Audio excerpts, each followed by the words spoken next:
এই পর্যায়ে আমাদের রসাউট ইউনিভার্সিটির সমন্বয়ক ভাই মোহাম্মদ সামির, তিনি আমাদের সঙ্গে বর্তমান এই আগুন বিষয় নিয়ে তিনি কিছু কথা বলবেন আমাদের মাঝে। আমি তাকে কথা বলার জন্য অনুরোধ জানাচ্ছি। সকলকে আমার সংগ্রামী সালাম।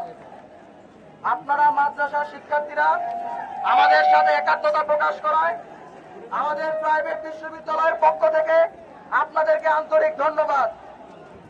আমি পুলিশ প্রশাসন, মিডিয়া এবং সরকারি প্রত্যেক কর্মকর্তার বলতে চাই, আপনারা কিসের মোহে, কিসের লোভে আপনাদের বিবেক এবং মেরুদণ্ড এই স্বৈরাচারী সরকারের কাছে বিক্রি করছেন, সেই জবাব আমাদের দিতে হবে। শেখ হাসিনা, আপনি লাশের খেলা খেলতে চান, আপনার লাশ খেলতে চান।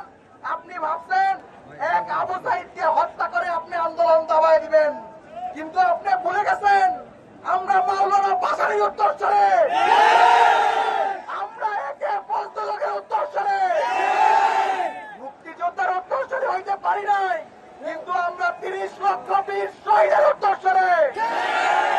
পাকিস্তানি স্বৈরাচার 7 কোটি মানুষকে দাবায় রাখতে পারে নাই। 16 কোটি মানুষ যখন মরতে শিখেছে, কেউ আমাদের দাবায় রাখতে পারবে না।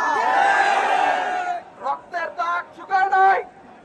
300 শহীদের রক্তের সাথে বেইমানি করে আমরা কেউ খুনির সাথে সংলাপে বসবো না।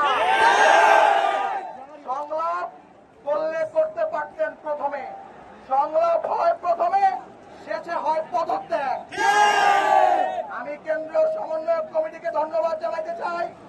7 দফা, 8 দফা, 9 দফা বন্ধ করে আপনারা 1 দফা 1 দাবি শেখ হাসিনার পদত্যাগ চেয়েছেন।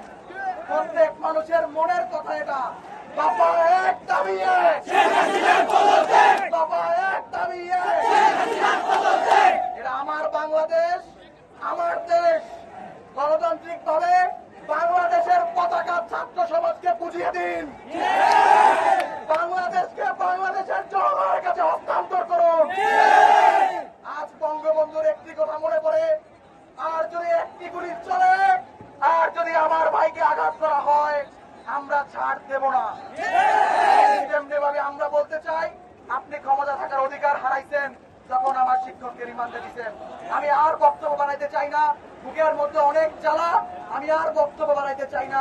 সকলকে আমার সংগ্রামী সালাম ও শুভেচ্ছা। আসসালামু আলাইকুম।